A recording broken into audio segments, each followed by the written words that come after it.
just tell them every little thing that I can to better help them and help them succeed. Jordan's a guy that's kind of filled in your role since you've been hurt. What do you see from him as a young guy, and how high do you think his ceiling is as a player? Extremely high. He's very talented. He has all the attributes to be great. Fast, physical.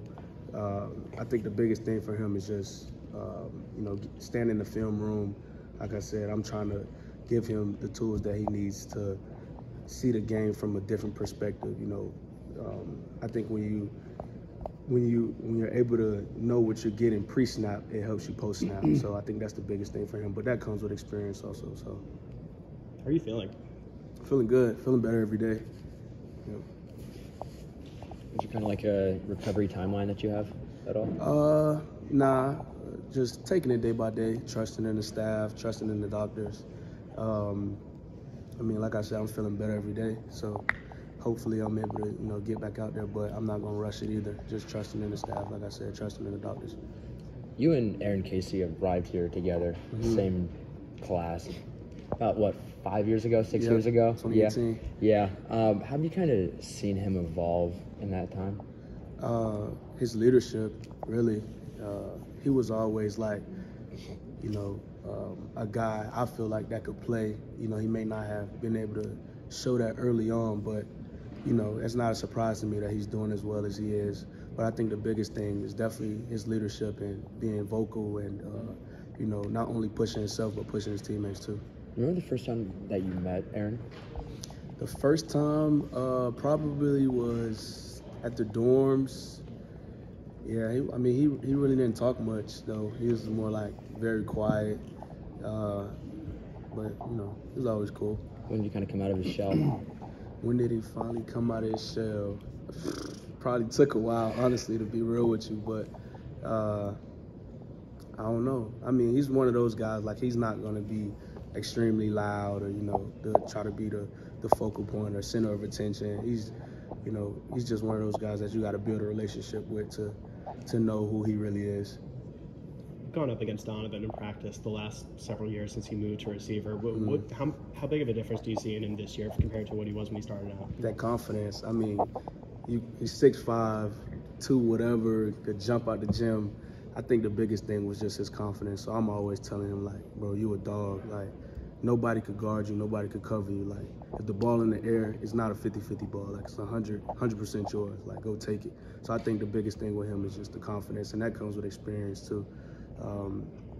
Sometimes you could do it in practice all the time, but you get to the game and the crowd, and, everything. So just being able to do it in the game too, I think is big for him. When do you see that mentality start to click for him? To be honest, I saw it in camp this year, and then I really saw it after that Wisconsin game. So after the Wisconsin game, after he had the big one-hand catch, he was kind of down on himself. I think he dropped a touchdown pass over here in this end zone, and I went up to him and I told him, like, bro, you a dog. Like, it's gonna come back. The opportunity gonna come back, and you're gonna make the most of it. And then a few plays later, he catching a one-hand touchdown. So after he did that, I'm like, I told you. He like, so I think, yeah. So obviously his performance has gone up the last couple of weeks, but you've kind of seen that shift in his mentality the last couple of weeks too. Yeah, definitely. Definitely.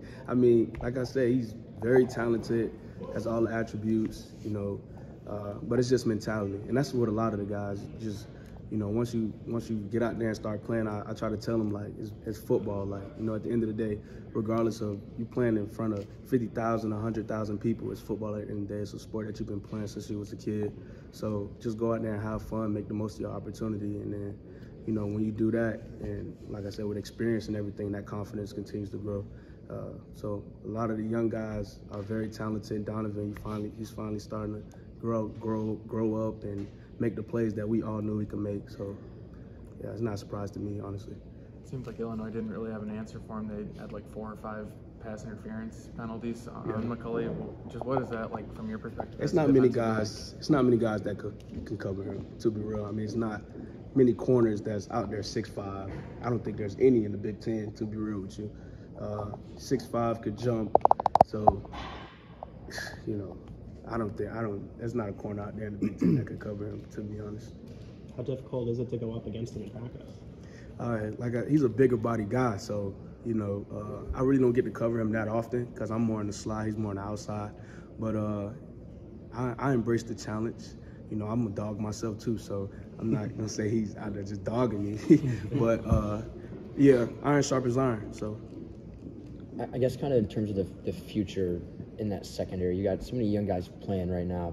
Amari, Shaw, Phillip, so many other players out there. What's kind of the future, do you feel like, on the back end?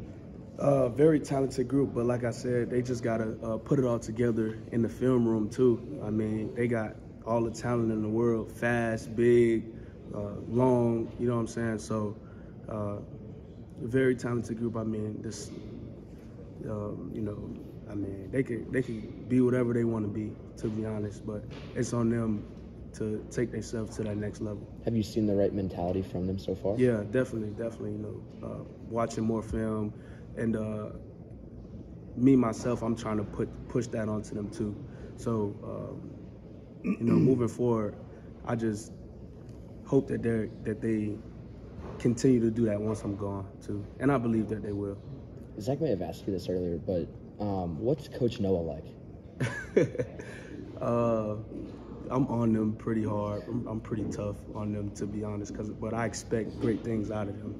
You know, so when I'm on that sideline, I'm, you know, trying to coach them up on all the little things that I see, but also just like reminding them, like, you're very talented. Like, you could be great, but it's on you to you know, to put it all together. You feel like you have a future in coaching? It's definitely something that I thought about.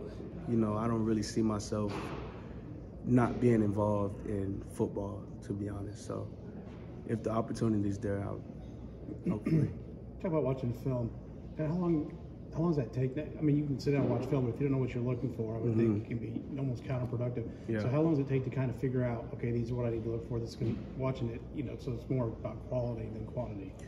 To be honest, did you have somebody show you after you were here for a year or two? Yeah, for sure. Guys like Raheem Lane, Marcelino Ball, you know, the older guys before me, they showed me how to watch film, and I'm just trying to show the younger guys to do the same thing. But I mean, there's no real like time limit on, because you could look for different things every single day, and you could find something different every single day.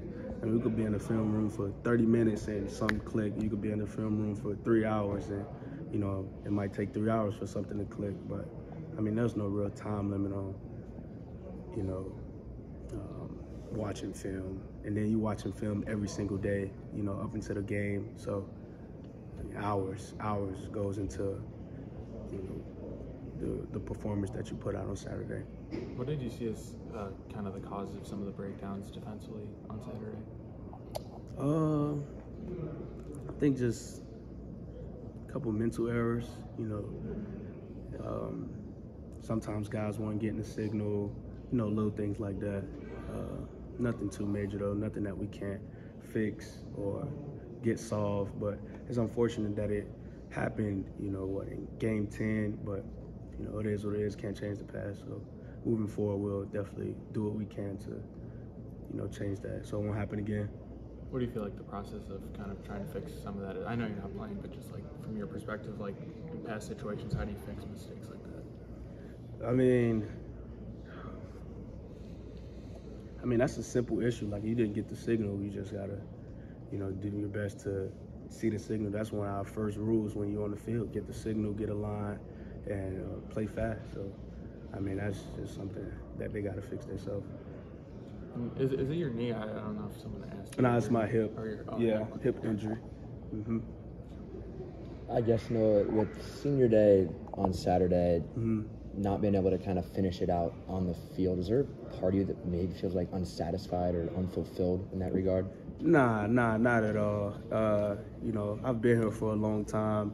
I've won the spittoon game already, you know, to be honest. So I just want those guys to go out there and perform to their best ability. I don't feel like I, you know, need more at all. I'm definitely satisfied with my journey here, and yeah.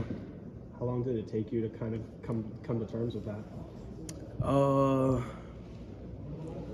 Not long, actually, because I'm just trusting in God's plan, you know, so it's not like one of those things where I'm down on myself or anything about it. You know, I'm just, like I said, just taking it day by day, you know, believing that there's a reason that this happened, there's a purpose for everything. So maybe I needed to better help the guys that, you know, is coming up behind me, and I'm doing everything I can to, you know, do that. So I'm not like down about it or anything like that.